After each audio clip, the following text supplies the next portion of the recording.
కాకినాడ జిల్లా ఏలేశ్వరం మండలం లింగంపర్తి గ్రామంలోని తోట వీధిలో వెలిసిన శ్రీ అభయ ఆంజనేయ స్వామివారి ఆలయంలో హనుమ జయంతి వేడుకలు అత్యంత వైభవంగా జరిగాయి. స్వామివారి జయంతిని పురస్కరించుకొని ఆలయాన్ని రంగురంగుల విద్యుత్ దీపాలు మరియు రకరకాల పుష్పాలతో సుందరంగా అలంకరించారు.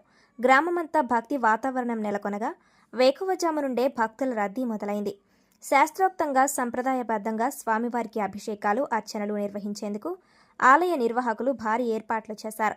భక్తుల సౌకర్యార్థం భారీ స్థాయిలో అన్నదాన కార్యక్రమాన్ని, వందలాది మంది భక్తులకు స్వామివారి ప్రసాదంగా భోజన సౌకర్యం కల్పించారు. ఈ మహోత్సవాన్ని విజయవంతం చేయడంలో ఆలయ కమిటీ సభ్యులు, గ్రామ పెద్దలు మరియు దాతలు కీలక పాత్ర పోషించారు. ఈ కార్యక్రమంలో గెడ్డం నాగబాబు, గెడ్డం రాజా, ఆకుల హరిబాబు, కంబాల దొరబాబు, టెరంశెట్టి కార్తిక్, ఉంటికూరి శ్రీను తదితరులు పాల్గొన్నారు.